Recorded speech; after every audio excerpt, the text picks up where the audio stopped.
Et bonjour tout le monde, bonjour Twitch, bonjour le live et salut YouTube. Pour la suite des vidéos, on a vu à peu près ce que c'était le no-code, comment commencer dans l'IA, et je vous ai parlé des automatisations et donc des API. Il était donc logique qu'aujourd'hui, on puisse voir, comprendre ce que c'est une API, ce que c'est le JSON, comment le lire, comment le comprendre. Salut Loïc, je vais très très bien ce samedi après-midi. Donc ça va être beaucoup de théorie, un peu comme les autres vidéos. Mais l'avantage, c'est qu'il y aura beaucoup de texte sur le Figma, donc vous allez pouvoir le relire après à tête reposée. Donc par contre, ce qui est bien avec les API, c'est qu'au moins ce contenu, il va pas bouger dans une semaine, contrairement à l'IA et au no-code, donc ça pour le coup, ça va être plutôt pas mal. Donc petit brief de ce qu'on va faire, ça va être potentiellement, je pense, 1 heure aussi. Donc c'est quoi une API? La structure d'une API, ce qu'il y a dedans, comment ça fonctionne, comment du coup on récupère, la réponse de l'API, les différentes types, d'erreurs de succès, des messages d'erreur, comment le débugger et cetera. Ensuite, on va passer un petit peu de temps sur lire le JSON parce que c'est ce qui fait que, on comprend les API, on puisse les utiliser et on puisse faire des trucs, vachement bien avec. Ensuite, quelques outils pour pratiquer les API. Des petites ressources, notamment, ça va être surtout des ressources où on va pouvoir piocher des API, sinon la plupart du temps, ça sera sur la documentation des outils sur lesquels on va utiliser les API. Donc je ne vais pas mettre la liste de tous les outils et toutes les documentations, parce que bien sûr, chacun aura des cas d'usage particuliers. On ira peut-être voir un peu plus en détail la documentation Papers, parce qu'elle est quand même assez complète, et en fait, ça va résumer un petit peu tout ce qu'on va avoir vu au cours de cette vidéo. Et après, si vous avez des questions, n'hésitez pas, bien sûr, j'y répondrai. Et bonne année, Loïc. Donc, en gros, qu'est-ce que c'est une API? Donc par contre, je vais, énormément faire d'anglicismes et j'ai traduit quelques trucs en français, mais bon, la plupart du temps, quand vous allez taper, la chose en français sur Google ou avec l'IA, il va pas forcément comprendre ou vous allez pas forcément avoir de résultats. Donc c'est pour ça qu'il y aura énormément d'anglicismes, vu que ça reste du code, ça reste de l'informatique, donc ça sera en anglais. De toute façon, vu que ça sera un replay, après vous mettez pause, vous allez chercher le terme, même si je vais quand même essayer de tout expliquer, le plus, possible. Mais voilà. Donc, en gros, API, c'est l'acronyme pour Application Programming Interface, donc interface de programmation, qui va permettre de faire communiquer un ou plusieurs outils entre eux et de s'échanger de la donnée.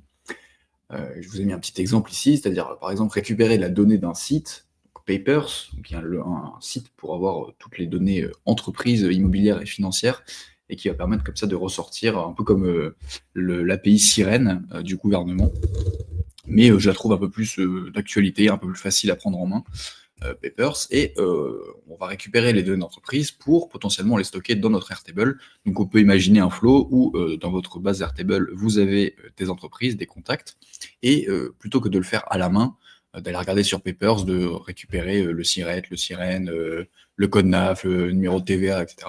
En fait, on va juste faire un appel API pour récupérer les informations de cette entreprise et ensuite la stocker dans Airtable. Comme ça sera automatique.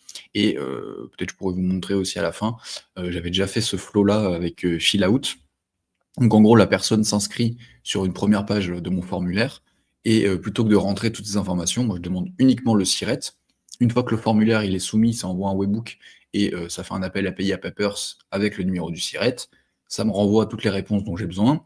Et ensuite, ça redirige sur un nouveau formulaire où le client, bah, justement, en fait, il va pas mettre ses informations, il va juste vérifier les informations tirées de Papers. Comme ça, c'est un peu plus UX friendly, on va dire, pour l'onboarding. Ici, j'ai fait exprès de garder uniquement les API REST.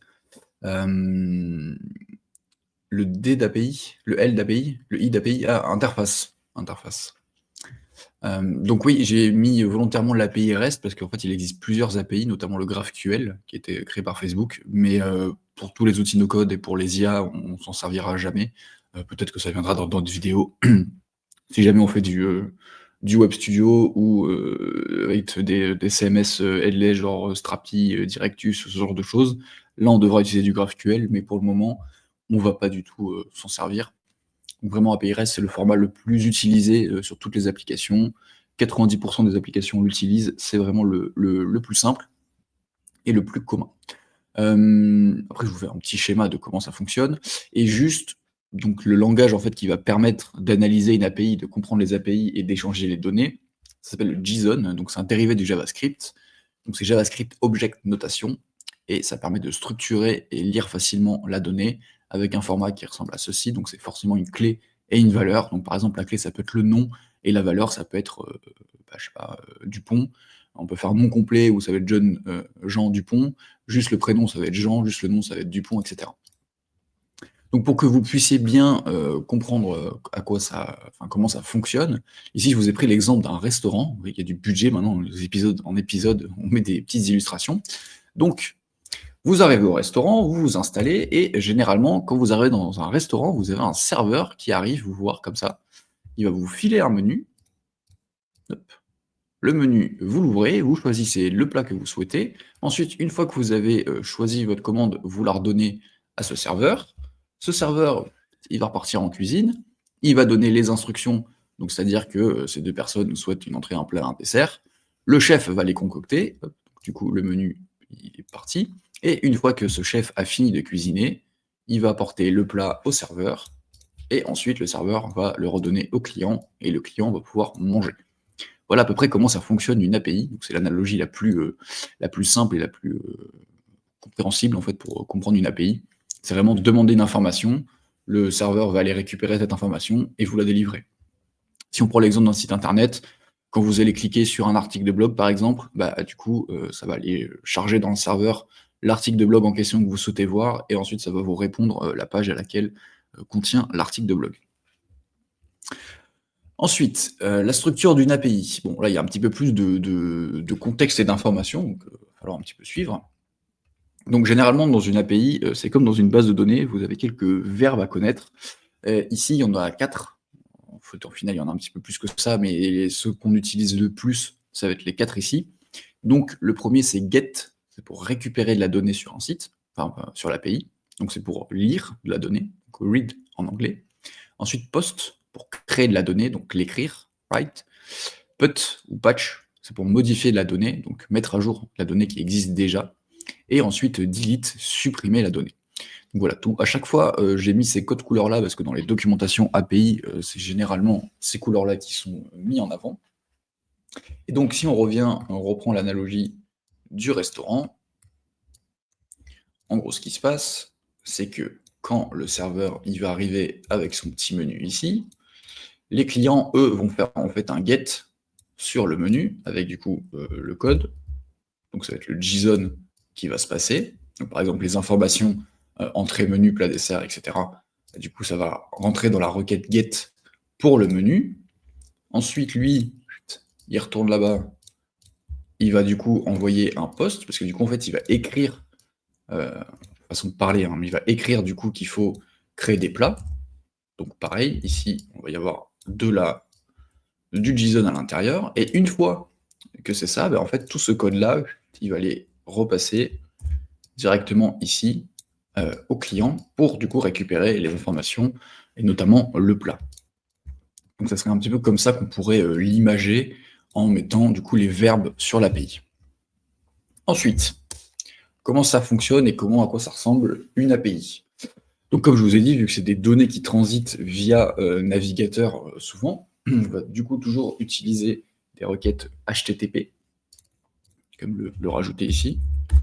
Après, il peut y avoir d'autres types de requêtes, mais là, pareil, on reste simple et on reste le plus global possible. Donc, ça sera toujours une URL. Généralement, bah, elle sera toujours sécurisée, cette URL, donc il y aura toujours un HTTPS. Et généralement, c'est des sous-domaines qui ont été créés par les sites. Donc ici, je vous ai pris l'exemple de l'API de Papers, où l'URL, en fait, ça va être api.papers.fr. Donc ça va être le nom de domaine, en gros, pour accéder aux API de ce site-là. Et généralement, derrière, dans l'URL, donc ici, on peut mettre une version, on peut mettre un sous-domaine, encore un sous-dossier, pardon, mettre encore plein de slash. Mais en fait, ce qui nous intéresse aussi derrière, ça va être le endpoint, donc le point d'accès. C'est ici, en fait, qu'on va récupérer la fonctionnalité particulière que l'on veut. Donc là, pour continuer l'exemple, je vous ai mis l'URL complète pour récupérer l'endpoint des entreprises. Donc on retrouve bien ici la même structure, api.papers.fr/v2/ et ici il y a entreprise. Bien sûr que sur Papers, après, il y a d'autres endpoints, mais si on veut récupérer des informations d'entreprise, il faudra aller sur cette URL-là. Ouais, si tu veux, je peux ralentir. Donc ici, cette URL-là, ça va nous permettre de récupérer uniquement les données d'entreprise. Et si jamais après je vous montrerai sur Papers, il y a plusieurs endpoints. Une fois qu'on fait la requête à cette URL, on va dire, vous allez avoir deux composants dans un appel API. Donc vous avez tout ce qui concerne le header, donc l'entête de la requête qu'on va envoyer à l'API, et ensuite le body, donc le corps de la requête. Donc dans le header, généralement, c'est tout ce qui va permettre de s'authentifier, de rajouter de la sécurité pour bien sécuriser l'appel API. Généralement, il faudra notifier le type de contenu qu'on va vouloir envoyer à cette URL. Donc majoritairement, ça va être de l'application JSON. C'est pour ça que du coup, j'en ai parlé juste avant. On pourrait aussi mettre du XML, mais c'est vraiment très très rare, c'est vraiment dans des cas spécifiques. Je n'en ai jamais eu besoin pour le moment. Donc vraiment, à chaque fois, ça sera le content type application JSON. Et ensuite, suivant certains outils, la plupart du temps, il va falloir mettre une clé API ou votre token d'authentification. Qu'est-ce que c'est? C'est une chaîne de caractères en fait qui va prouver à l'URL, au site internet que vous êtes en train d'appeler, que vous êtes bien l'utilisateur connecté avec une certaine clé API pour du coup vous authentifier sur la requête. C'est pour ça que dans toutes les vidéos, dans tous les lives, il faut jamais, ni sur LinkedIn, ni sur ChatGPT, ni n'importe où, partager votre clé API, surtout quand c'est des outils payants. Parce que ça veut dire que si votre clé API se balade dans la nature, n'importe qui avec votre clé API peut aller faire des requêtes sur Papers, par exemple, et si vous avez des crédits sur votre compte, bah, siphonner tout votre compte et faire, pas mal de ravages aussi, si jamais. Donc notamment pour tout ce qui est, base de données, Airtable, Notion, on évite de les mettre. Enfin, en vrai, pour toutes les clés API, c'est pour ça que dans certaines vidéos, il y a des gens qui créent la clé API, donc il affiche pour, l'exemple, mais juste après, les supprimer. Parce que même si on peut avoir 150 clés API pour des outils différents, si jamais il y en a une qui est dans la nature, bah, après, bon courage pour retrouver laquelle c'est et généralement, bah, c'est comme du hacking, quoi. Donc faut faire attention à ce niveau-là. Si jamais vous pouvez utiliser, des logiciels comme, Dashlane, qui est un truc pour gérer des mots de passe, mais dedans aussi on peut y ajouter des notes sécurisées ou, accessibles par mot de passe justement. Donc, on peut ensuite, sécuriser ses clés API. Et à droite, je vous ai mis un exemple pour Airtable. Ici, vous voyez bien que dans la requête du header, il faut bien rajouter, l'autorisation. Donc généralement, c'est toujours sous la forme de bearer et ensuite le token. Donc le token, généralement, ça ressemble à ça. Voilà, avec, pardon, j'ai un petit peu trop appuyé sur le clavier. Avec le chiffre derrière, là. Voilà, ça c'est une sorte de clé API. J'ai vraiment appuyé sur tous les boutons. Et en gros, c'est ce genre de clé qu'on va mettre juste après le bearer pour dire du coup à la requête API que c'est bien moi avec ma clé API qui s'authentifie pour faire ma requête. Il existe certains types d'API où il n'y a pas besoin, donc ça peut être vraiment vraiment l'ensemble des applications possibles et inimaginables. Donc ça permet, il y a certaines API qui ne demandent pas d'authentification parce que c'est pas de la donnée sensible, c'est pas de la donnée sécurisée, il n'y a pas besoin de payer ou quoi que ce soit. Je crois que dans les exemples en bas, j'en ai mis quelques-unes. Voilà, la plupart du temps, en fait, il y aura juste besoin de récupérer l'URL ici, d'envoyer la requête, et généralement, on aura la réponse.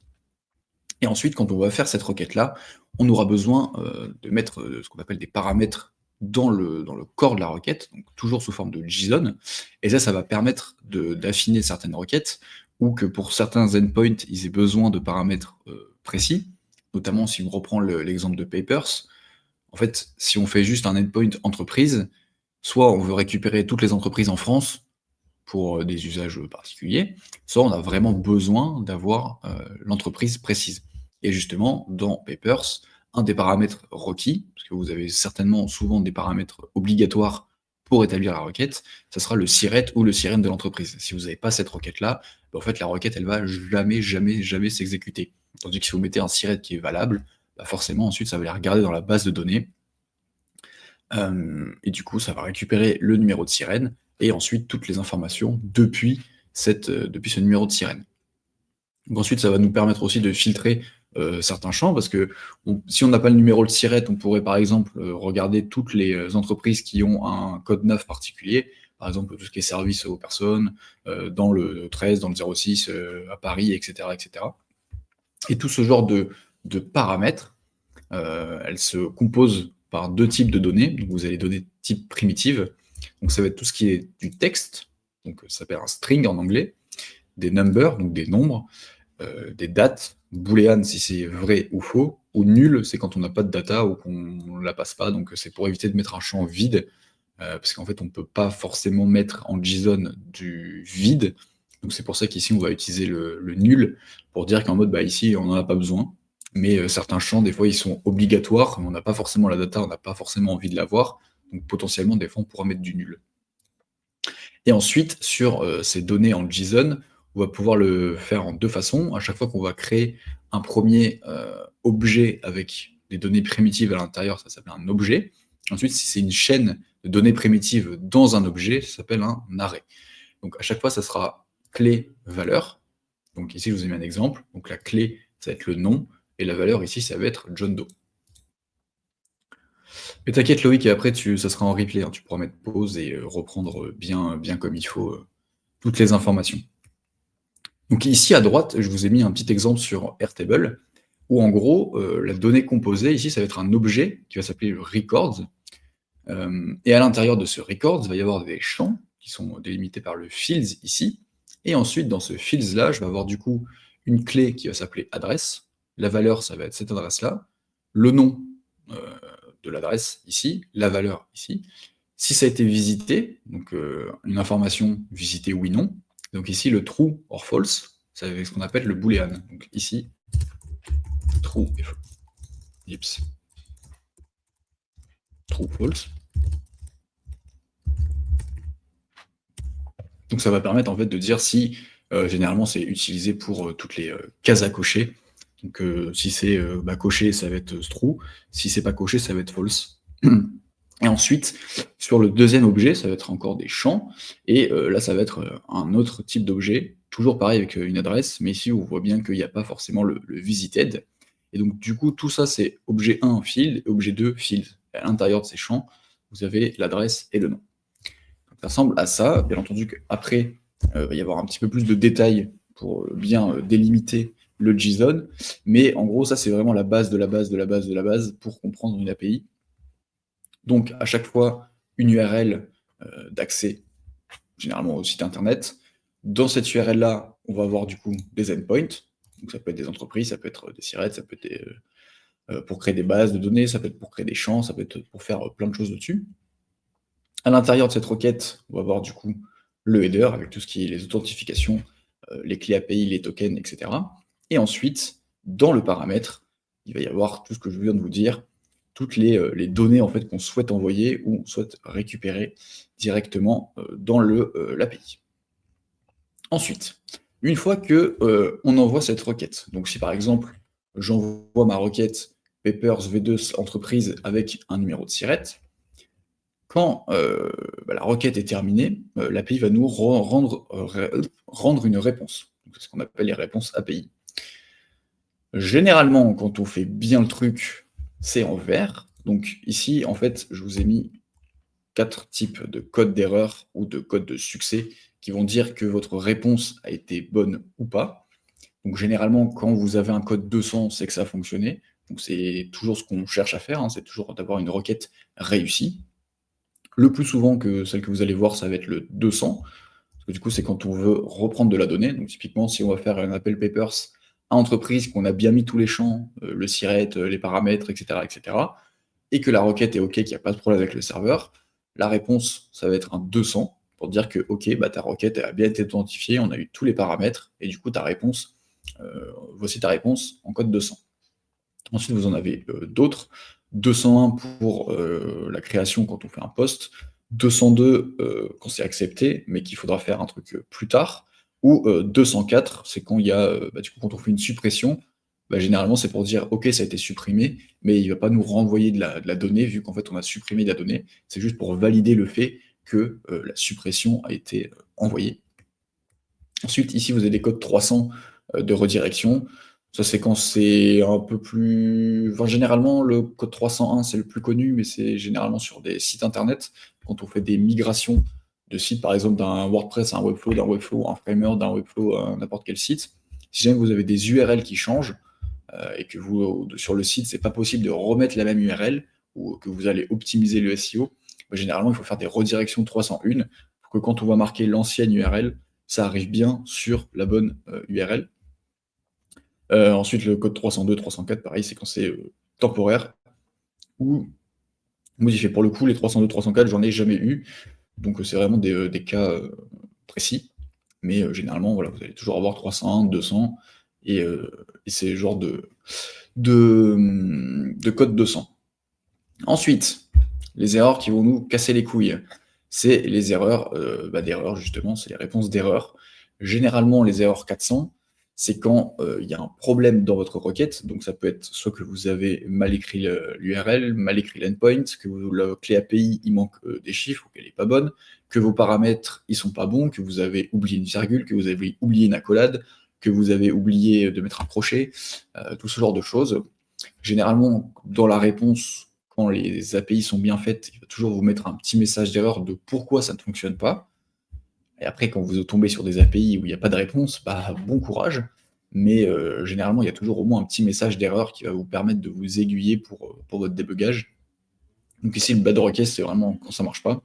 Le 401, c'est quand il y a des, comme je vous ai dit, la clé API, vous avez oublié un chiffre ou du coup c'est pas une majuscule, c'était une minuscule, ou que la clé API en fait n'est pas du tout valide ni reconnue par le serveur. L'accès 403, c'est quand vous n'avez pas les droits, parce que vous savez que, du coup vous savez pas, mais dans les API, on va pouvoir aussi dire que lorsque je crée ma clé API, notamment sur Airtable, je vais pouvoir dire que cette clé, elle va permettre uniquement de lire de l'information, uniquement d'écrire de l'information, uniquement d'écrire dans des bases de données, uniquement dans une table, etc. etc. Et suivant les endpoints qu'on va lui envoyer, si la clé API dans le serveur n'a pas les droits, du coup, vous allez forcément avoir un accès 403. Et après, il faudra revenir sur la clé API, revoir vos permissions, voir si vous n'êtes pas trompé quelque part ou si vous avez bien donné les droits d'accès pour faire cette demande.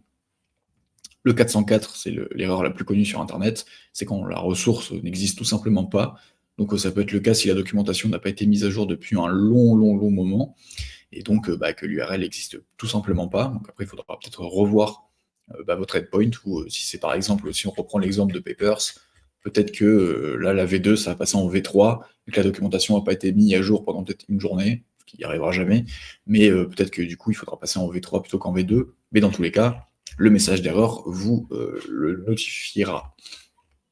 Ensuite, le 405, c'est par exemple si vous voulez faire un post sur méthode, sur une URL et qu'en fait il n'y a pas la méthode post qui est possible, donc du coup il va vous dire que la méthode n'est pas permise.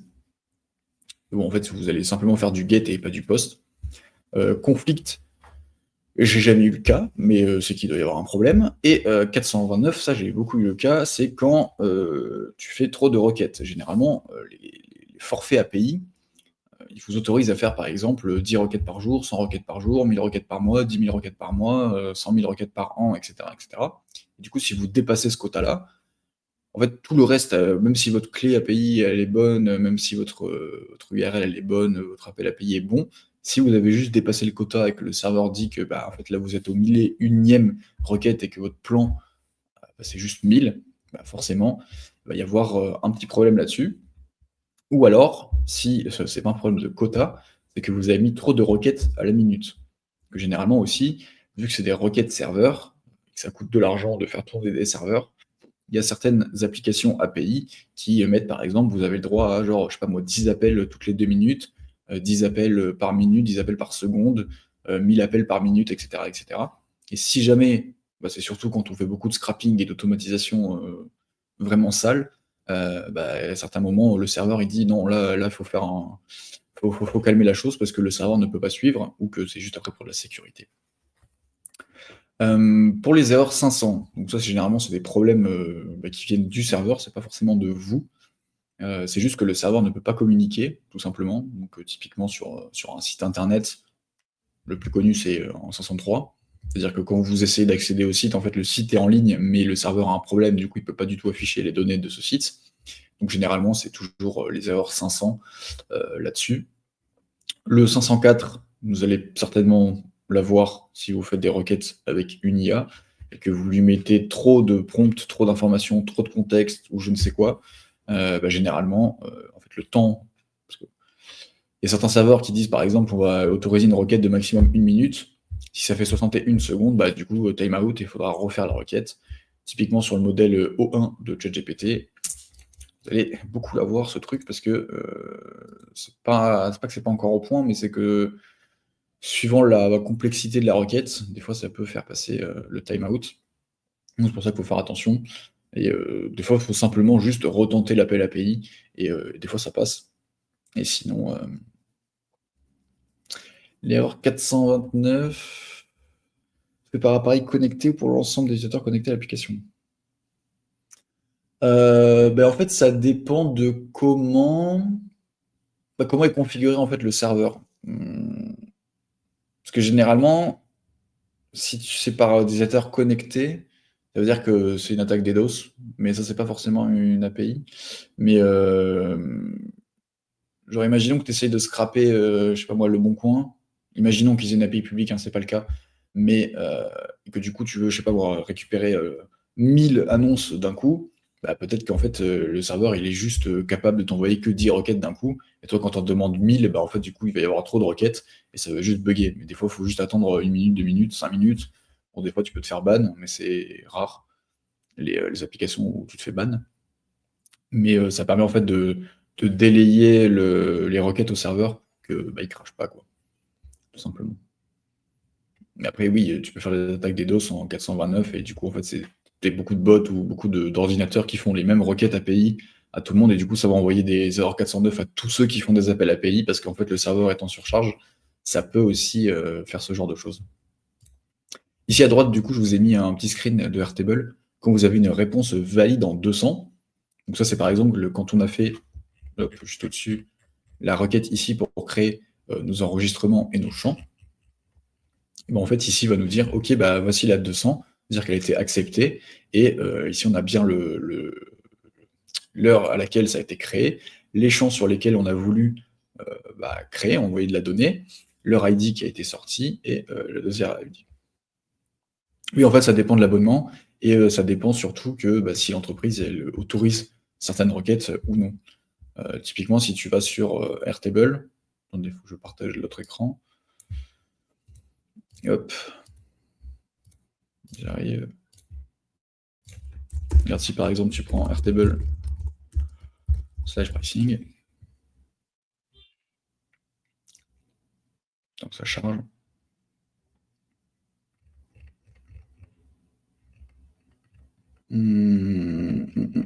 C'est où?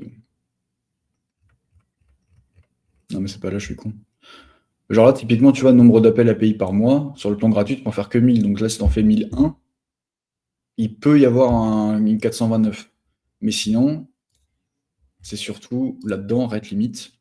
Ici, tu vois que c'est 50 requêtes par seconde sur tout le trafic qui utilise ta clé API. Donc en gros, si tu mets 51 requêtes par seconde, bah là, du coup, tu vas avoir un code 429. Mais généralement, c'est toujours marqué dans les documentations, les rate limits.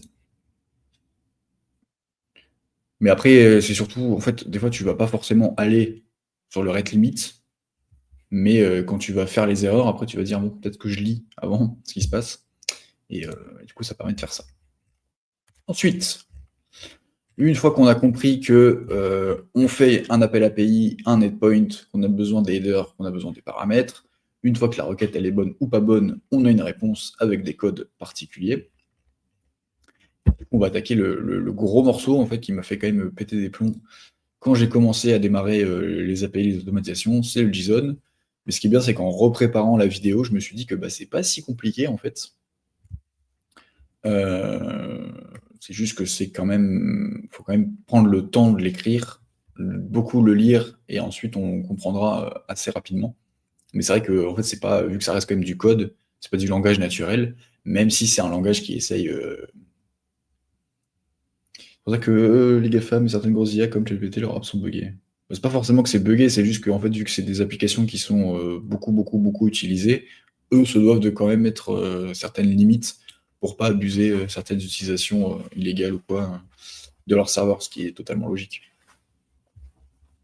Et puis même si toi tu veux créer une API sur un petit serveur, par exemple, que tu as hébergé sur ton ordinateur, t'as pas envie qu'il y ait 15 000 personnes qui viennent te péter le serveur non plus.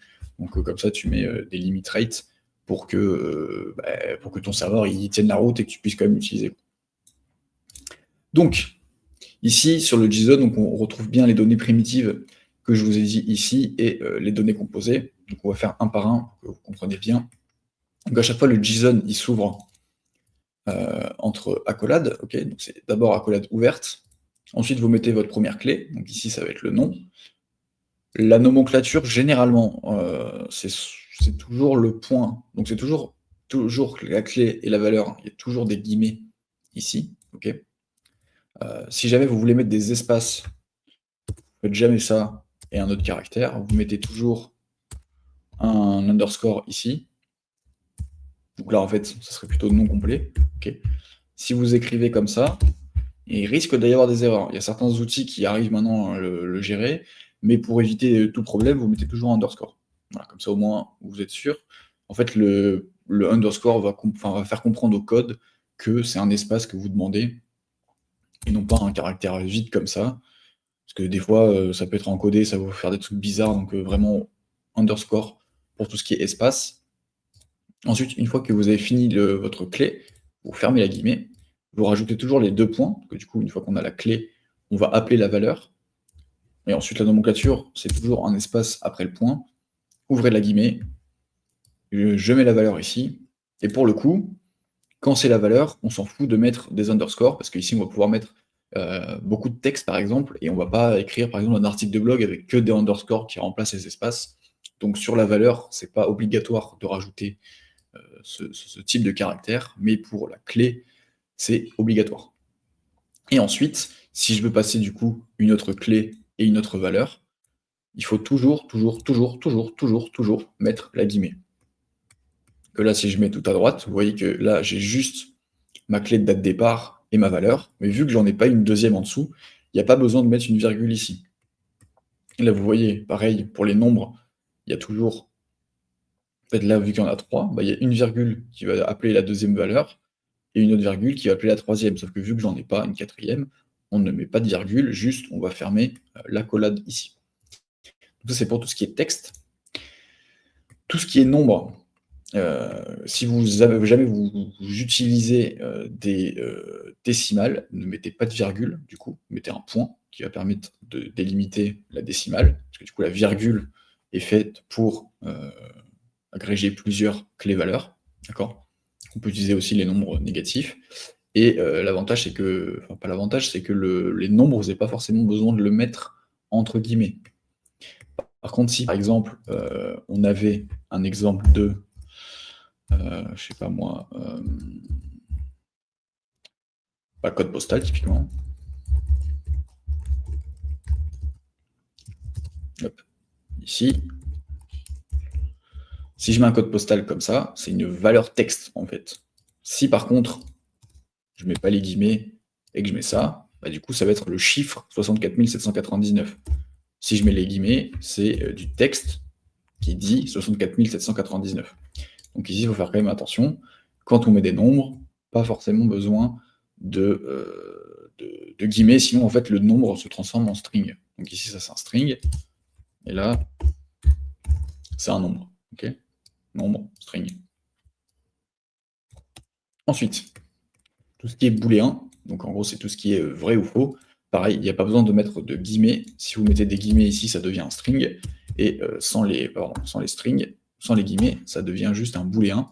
Donc là, par exemple, on peut imaginer que le est actif, en gros, c'est juste un champ dans notre base de données qui est une case à cocher. Et quand on va envoyer la requête pour dire que ce champ est coché, bah, du coup, on va utiliser true.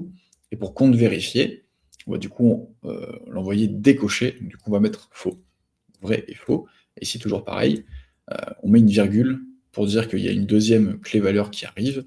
Et je répète, si on met des guillemets comme ça, le booléen n'existe plus. En fait, ça va être juste un string. Et du coup, vu qu'on va passer, en fait, on va vouloir passer du texte dans une case à cocher, bah forcément, il va y avoir une erreur. Donc, il faut faire attention. En fait, généralement, toutes les erreurs de JSON que vous allez faire, c'est avec ça. Ça va être les guillemets, les accolades, les virgules. Et quand vous avez un très long JSON, des fois, c'est très chiant de savoir où est-ce que c'est. Mais bon, moi, ça fait partie de l'apprentissage. Et pareil pour le nul, on le laisse comme ça sans guillemets, parce que du coup, c'est une valeur. Si pareil, on rajoute les guillemets, ça devient un string. Et du coup, en fait, la date de départ, on va envoyer du texte dans une date, et risque d'avoir des problèmes aussi. Un petit point d'information sur les dates. Vu que c'est du code et de l'informatique, vous allez souvent avoir un format ISO dans les dates. Donc ISO, c'est ça. Format ISO. Et je vais vous mettre une info de à quoi ça ressemble, une date ISO. Donc généralement, en fait, vu que là c'est du contenu français, nous on n'a pas l'habitude de l'écrire comme ça. C'est pour ça qu'il y aura des manipulations de date à faire, généralement. Et du coup, le ISO, ça ressemble à ça. Donc en gros, c'est d'abord la date de l'année, le mois, le jour et le fuseau horaire. Ici, je crois que c'est le fuseau horaire. Et ensuite, du coup, vous avez l'heure et les secondes. Donc généralement, en fait, on n'a pas forcément envie d'envoyer ça dans une base de données Airtable ou Notion. C'est pour ça qu'il faudra certainement mettre des trucs genre format date et passer de ISO tout heure. Comme ça. Après, je vous laisserai regarder sur certaines documentations, mais généralement, à chaque fois qu'on met une date en JSON, c'est toujours l'ISO. Et c'est un peu casse-couille à faire, mais en fait, il faut, pareil, toujours avoir la première erreur pour dire en mode ok, non, ça je veux pas. Comment on fait pour corriger ce truc? Et donc, en fait, le plus simple, c'est que sur Make et NU10, qu'on va voir tout à l'heure, il y aura toujours des modules qui vont vous permettre de modifier des dates. Dans Airtable, c'est pareil, il y a des formules qui vont vous permettre de mettre des dates. Et si jamais vous envoyez du format ISO dans Airtable, ensuite c'est pas grave parce que votre champ de date, vous allez pouvoir le modifier et le mettre en format européen. Ça, c'est pour la petite subtilité de date, peut-être le laisser l'ISO. Et ensuite, une fois que, mettons par exemple, on est un string ou des nombres, en fait, on va pouvoir créer un objet en JSON. Donc ici, pareil, on va ouvrir la première accolade pour créer notre objet. Cet objet-là, du coup, il va s'appeler adresse. Et du coup, à l'intérieur de cet objet, je vais rouvrir une accolade pour rajouter des strings, comme il y a ici. Donc en fait, pour créer un objet adresse, quelles sont les clés valeurs dont j'ai besoin? J'ai besoin de la rue, j'ai besoin de la ville, et j'ai besoin du code postal. Donc c'est pour ça que on ouvre d'abord le JSON, on crée son objet, on rouvre en fait les informations qu'on va passer dans l'objet, clé valeur, clé valeur, clé valeur. Ici, vu qu'il n'y en a pas une quatrième, il n'y a pas de virgule. On ferme du coup l'accolade qui correspond à l'objet. Et ensuite, une fois qu'on vous envoyez que ça, on ferme la deuxième accolade pour fermer l'objet en lui-même. Ok. Là, on commence à rentrer un petit peu dans le compliqué, mais au final, c'est juste des accolades dans des accolades. D'accord? Et ensuite, une fois qu'on a un objet, on peut aussi rajouter de ce qu'on appelle des arrays. Donc en fait, c'est des chaînes de caractères qu'on va rajouter en plus. Donc là, typiquement, c'est un seul et même objet, enfin c'est un objet qui s'appelle intérêt, où dedans, en fait, pour délimiter les arrêts, ça va être des crochets et non pas des accolades ici. Et donc, à partir de là, on va mettre plusieurs valeurs. Donc ici, il y aura intérêt lecture, intérêt sport, intérêt musique. On ferme le crochet pour dire que il y aura juste ces options de sélection-là qui sont notées pour intérêt. Si je veux en mettre un deuxième, pareil, hop, petite virgule, je recrée ma clé, et en valeur, j'ouvre le crochet, je mets des notes 15, 17, 12 et 18. Et ensuite, ferme le crochet, il n'y a pas une troisième clé valeur, donc pas besoin de virgule, et du coup on ferme la collade de l'objet ici. Après, généralement, on peut aussi le mettre d'une autre façon. C'est que, en fait, quand on va créer des arrêts, on peut le faire aussi comme ça. Oups.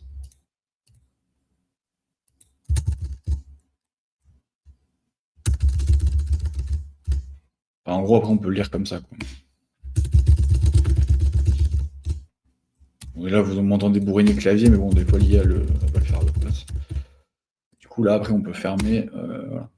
Comme ça, en fait, on sait que les intérêts, c'est ça. Des fois, c'est un peu plus lisible. Ça dépend, en fait, de comment vous voulez le lire. Mais généralement, tout ce qui est dans les arrêts, donc quand il y a plusieurs sélections, c'est toujours entre crochets. Mais suivant, en fait, le nombre de valeurs que vous allez mettre dans un seul arrêt, des fois, c'est plus simple de tout mettre en ligne que espacé. Et donc ici, si on prend toujours pareil le JSON, donc on va créer une imbrication, donc c'est-à-dire que là on va y avoir du string, du nombre, du booléen, des objets et des arrêts. Donc ici on va donc ouvrir le JSON. Donc le premier objet qu'on va créer, ça va être l'utilisateur. Donc on va ouvrir l'accolade pour énoncer l'objet. Donc ici pour les valeurs dont on a besoin pour l'utilisateur, ça va être son nom, même plutôt prénom.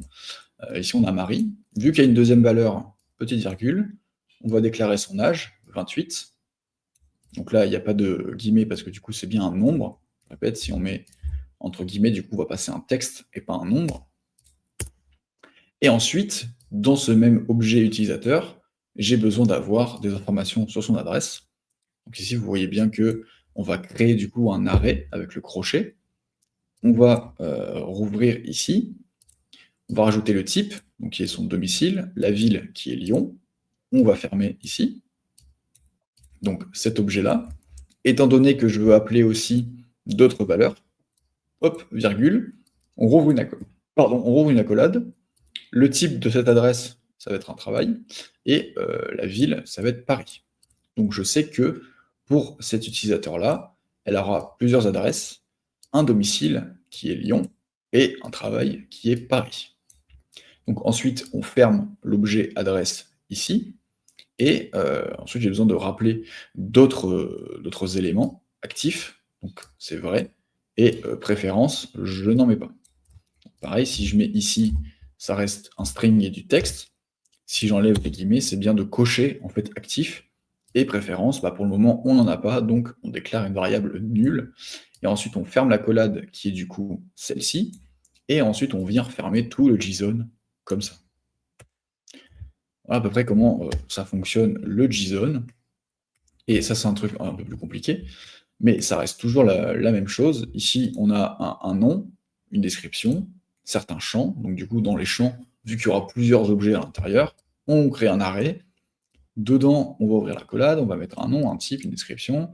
Si c'est primaire ou pas, donc un booléen, on referme. On a besoin encore de valeurs supplémentaires, on rouvre, on remet clé valeur, clé valeur, clé valeur, clé valeur, hop, on en a encore besoin, virgule, clé valeur, clé valeur.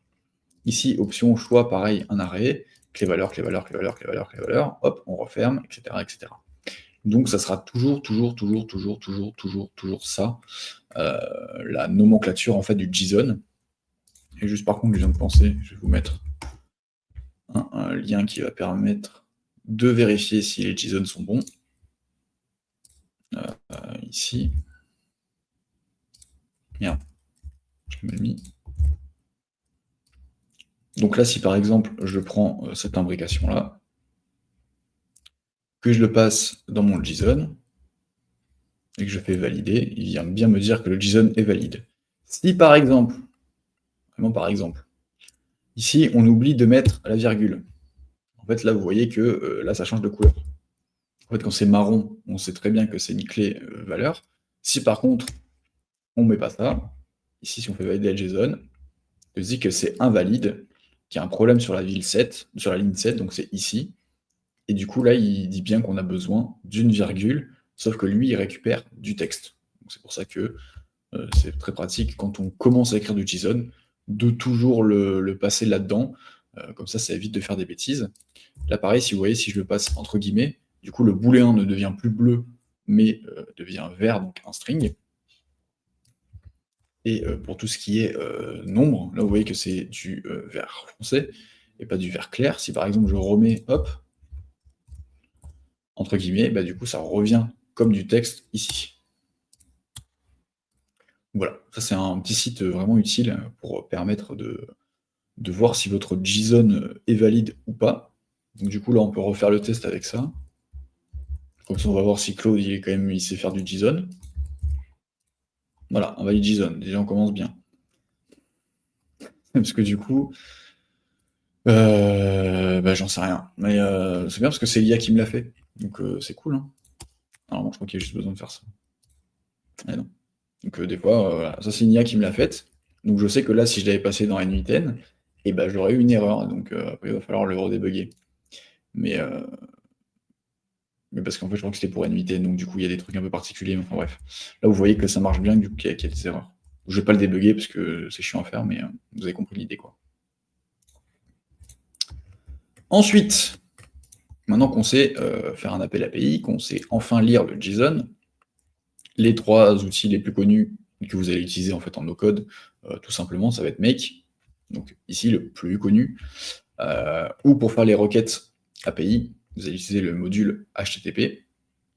Et en fait, ce que je voulais vous montrer surtout avec Make et N8N, c'est que sur le nœud, par exemple, Airtable de Make ou le nœud Airtable de N8N, vous allez pouvoir voir qu'il y aura les mêmes actions. Donc là, on peut rechercher un record, récupérer un enregistrement, etc., etc. Pourquoi? Parce que ce sont la documentation API qu'il y a ici. Donc en fait, ce que fait Make et N8N, ça va vous permettre de faire des appels API en no-code, donc visuellement. Et en fait, ça va récupérer en fait toute la documentation API pour récupérer un enregistrement, par exemple. Et plutôt que de se le taper à la main et de faire toutes les étapes qu'on a vues au cours de la vidéo, juste en fait, on va prendre ce nœud-là. Oups, c'est pour tout à l'heure.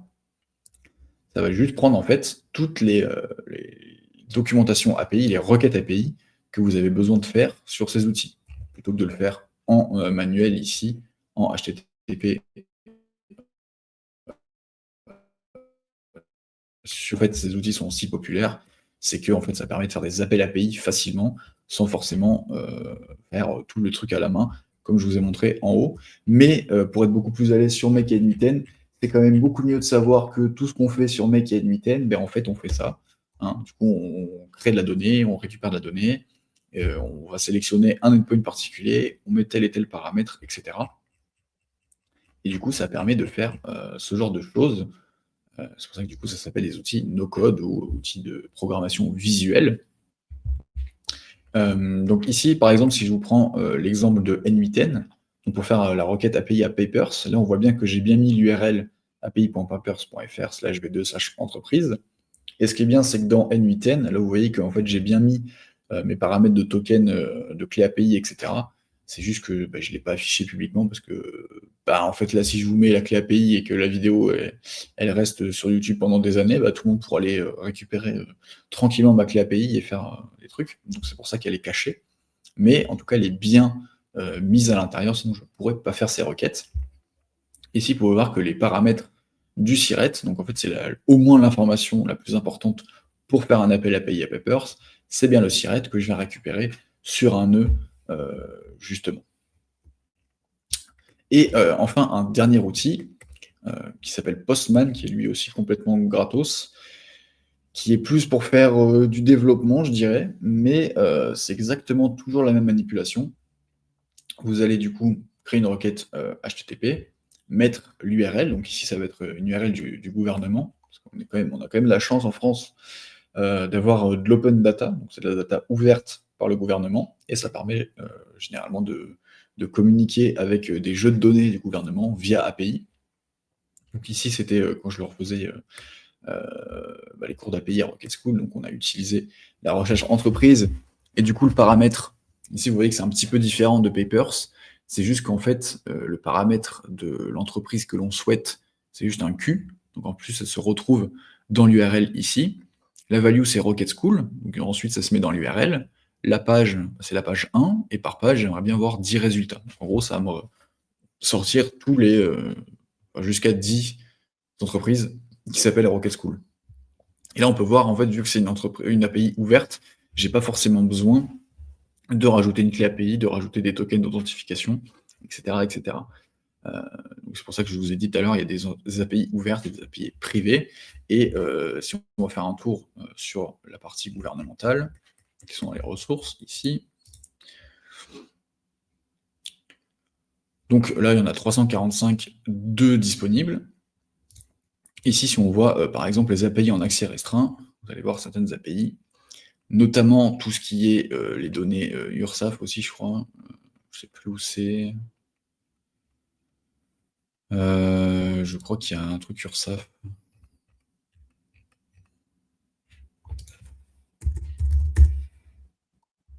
Voilà.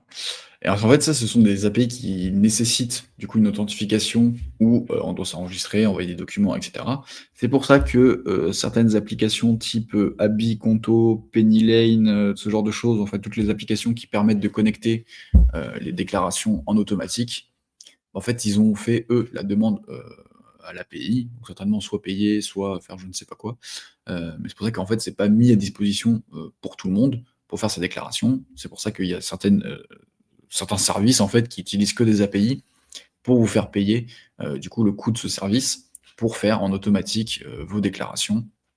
Du coup, ça passe tout par l'API. Donc du coup, si je clique dessus pour faire la demande d'habilitation, je pense qu'il faut dire que vous êtes une entreprise qui fait telle ou telle chose, etc. Mais en tout cas, ça ne sera pas possible de l'utiliser en tant que particulier.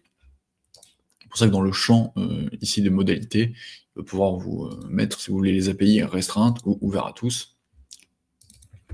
Hop. Donc là, du coup, si je reviens, si je vous reprends par exemple l'API Sirène pour avoir les entreprises, du coup là, on peut voir que c'est bien ouvert. Et ici, vous avez la documentation pour lire la documentation et du coup de faire des appels API directement à cette API ici. Ensuite, en termes d'autres ressources, je vous ai mis Rapid API, qui est un site en gros qui va comme une marketplace d'API. Donc là, si je me connecte. Donc ça peut être vraiment des API de tout, hein, de la finance, du sport, de la crypto, du business, des chats, des chiens, data sur le sport, sur, là, vous voyez Instagram, LinkedIn, Amazon, il y a pas mal de choses. Donc, par exemple, si on prend Movies, là, par exemple, si vous voulez faire une petite application, pour voir les films et séries que, du coup, il y a ma clé API, super, il faut que je la supprime. Mais en gros, là, si par exemple, là, si je fais, un test là-dessus, bah, je vais pouvoir du coup utiliser la documentation, enfin l'API IMDb directement là-dessus et si j'ai besoin, de par exemple la déplacer vers un N8N ou un Make, bah, j'aurais simplement à copier les informations dont on a besoin pour, du coup faire, cette clé API. Donc, du coup, là, il y en a énormément, énormément. Je sais pas combien il y en a, il doit y en avoir, peut-être 5 ou 6 000, je crois, d'API. Ou bien sûr, il faut faire le tri. La plupart, elles sont payantes, mais vous en avez des gratuites et ça permet comme ça de tester certaines API qui peuvent être, cool à faire. Apify aussi, c'est exactement pareil que Rapid API. C'est beaucoup plus pour faire, du scrapping, web, mais pareil, ça utilise, des API. OpenDataSoft, c'est à peu près pareil que datagouv.fr. C'est pour faire accéder à différents catalogues d'API. W3 School, c'est un site pour vous présenter un peu plus en détail, un peu plus en code, tout ce qu'on a vu en termes de JSON ici. Et je vous ai mis aussi 2 vidéos que notre ami Emmanuel de la communauté No Code France a faites aussi sur les API. Comme ça, vous pouvez avoir aussi plusieurs versions d'explication des API. Et vous avez une vidéo de 3 heures en anglais pour apprendre les API aussi. Donc c'est plutôt pas mal là-dessus. Et en fait, pour terminer, le mieux, c'est que vous pratiquiez à chaque fois en fait, les API directement. Peut-être avant d'aller sur Make ou sur N8N, de lire d'abord la documentation d'Airtable. Généralement, toutes les documentations API sont disponibles en public. Donc là, vous voyez, si je mets par exemple pour créer un enregistrement sur Airtable, bah, du coup, ici, j'aurai l'URL. Je sais que j'ai besoin de mon ID de base, du nom de ma table ou l'ID de la table, les, euh, les choses obligatoires dont j'ai besoin, donc d'avoir ma clé d'authentification, que ma clé est bien le scope d'écriture de data, que j'ai bien un rôle d'éditeur, donc si par exemple j'essaye de faire, imaginons que je suis invité sur une base Airtable en tant que lecteur, que je me génère une clé API et que je veux poster des records alors que j'ai simplement l'accès lecture, bah, du coup ça ne fonctionnera pas, parce que mon rôle n'est pas éditeur, et donc du coup j'aurai potentiellement l'erreur 400... je l'ai plus en tête. 403. Donc c'est-à-dire qu'en fait j'essaye de faire un appel API alors que je n'ai pas le bon rôle utilisateur. Et ensuite, dans les requêtes, bah là, on va pouvoir avoir qu'il faudra le champ, les enregistrements, certains types d'options, etc. Et ensuite, on va avoir les réponses au format. Et donc, ici, à chaque fois, vous avez toujours les requêtes, comment elles doivent être envoyées, comment elles sont reçues. Et gros avantage aussi, si vous utilisez N8N, c'est qu'à chaque fois, vous avez, la plupart, peut-être pas chaque fois, mais la plupart des documentations API, un bouton pour copier directement toute la requête. Et si je vais ici sur N8N, que je crée un nœud HTTP, plutôt que de m'embêter à refaire des alt tab et copier-coller certaines informations, ici je vais juste cliquer sur import curl, coller, importer, et du coup en fait tout mon nœud pour faire la requête HTTP à Airtable, elle sera déjà mise en place et j'aurai simplement à modifier ma clé d'authentification ici, rajouter l'ID de ma base, rajouter l'ID de la table, et ensuite modifier les champs que j'aimerais envoyer à Airtable directement, comme ça. Alors, si je prends un autre exemple, par exemple, OpenAI, c'est exactement la même chose.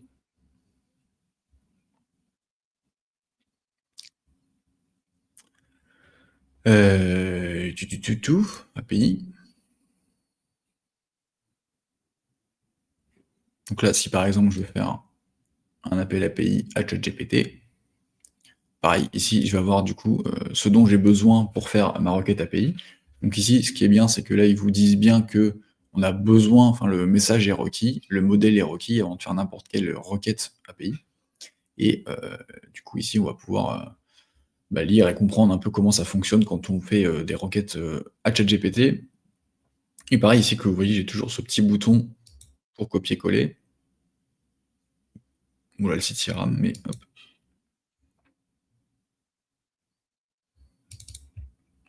Allez.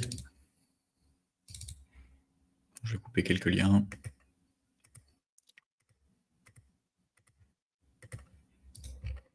Ok, s'il y a Plantaire.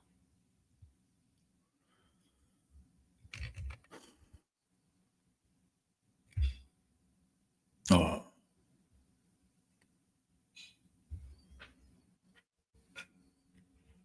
Donc là, si je copie, je sais pas si ça a copié, ouais, si c'est bon. Donc là, du coup, si je retourne sur N8N, hop, que je vais faire la même chose.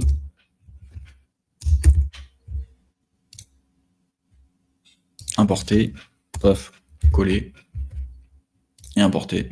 Et du coup, là, pareil, je vais pouvoir, du coup, appeler, faire un appel API à OpenAI. Ici, j'aurai besoin de mettre ma clé API. Ici, il faut voir que le JSON, hop. Donc là, j'ai bien le modèle que je vais choisir, donc GPT-4o. Et ici, dans les messages, j'ai besoin d'avoir un rôle. Donc ici, ça sera un rôle de développeur. Le contenu de ce rôle, Your Helpful Assistant. Et ensuite, le rôle de l'utilisateur, le message de l'utilisateur. Et si je vais envoyer ça et que je fais un appel API, bah, du coup, je vais avoir une réponse qui sera celle-ci. Vous allez avoir l'ID en fait du chat qui va être généré, quelques informations API, etc. Et ensuite vous allez avoir le message et le contenu du message. Donc généralement c'est ce content ici qu'on va pouvoir venir récupérer. Et ce qui est bien que ce soit sur Make ou sur N8N, en fait à chaque fois que vous allez faire n'importe quelle requête API ou n'importe quel module, en fait, vous allez toujours avoir des variables, et ces variables-là, vous allez pouvoir les mettre directement dans l'URL, typiquement ici sur N8N. Si je reprends le Airtable,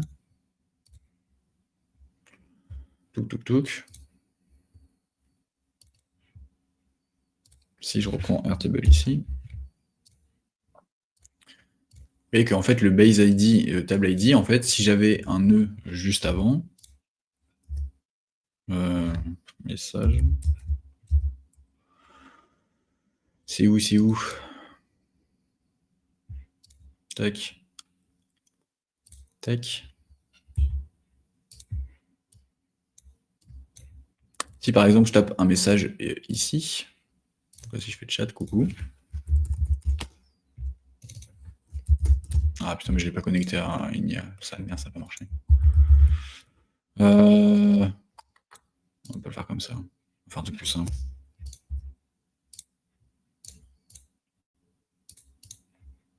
Hop. Tac. Tac. Si par exemple je mets base ID,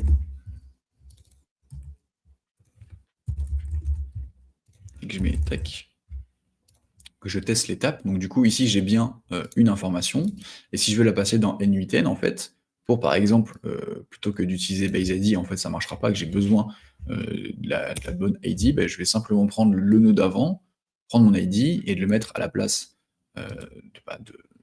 du base ID, et du coup je sais que là vous voyez que ça a été bien remplacé par les valeurs que j'ai mises ici. Si par exemple j'avais besoin aussi de la table ID, j'aurais pu rajouter un autre champ, table ID, on va mettre 1, 2, 3, 4. Ici on va mettre 4, 3, 2, 1. On va tester les étapes. Donc du coup j'ai bien un ID de base et un ID de table. Et ici, dans ma requête, donc là on voit bien que vu que j'ai pris base ID, c'est 4, 3, 2, 1 là. Et ensuite j'ai besoin d'avoir la table ID. Hop. Je vais prendre la variable et la mettre ici. Et donc, ça me prévisualise bien que l'API que je vais atteindre aura la base ID 4321 et l'ID de table 1234. Voilà à peu près comment ça marche sur Make et N8N. Donc sur Make, c'est exactement la même chose aussi. Normalement, je peux vous prendre le truc de set field, je crois, tools, set variable, hop. Si je mets par exemple base ID, 1, 2, 3, 4. Si je run le module, donc du coup j'ai bien ma variable ici. Si je reprends l'URL,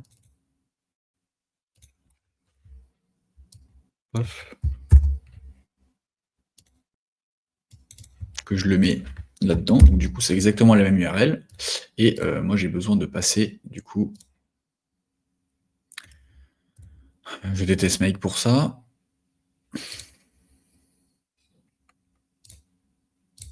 Voilà. Et là du coup, si je remets l'URL, hop, je vais pouvoir du coup reprendre la variable de mon nœud d'avant, le mettre en base ID, et du coup ça va bien utiliser la variable d'avant, le faire automatiquement, et comme ça, ça vous permet de construire vos URL d'API si vous en avez besoin. Tandis que du coup, si on le faisait à la main, il fallait prendre tout le temps à la main les données. C'est pour ça que du coup, on utilise des outils comme ça pour faire ça le plus simplement possible. Voilà, j'espère que ça vous a plu. Est-ce que vous avez des questions avant qu'on finisse? Sinon, on s'arrête là. Et si jamais vous avez plus besoin d'informations, toutes les informations en description et dans les commentaires, hein, n'hésitez pas.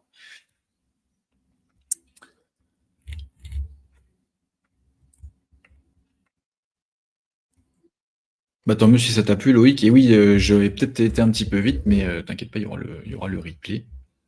Bon, tu prends mettre pause, prendre des notes et tester tout ce que j'ai dit.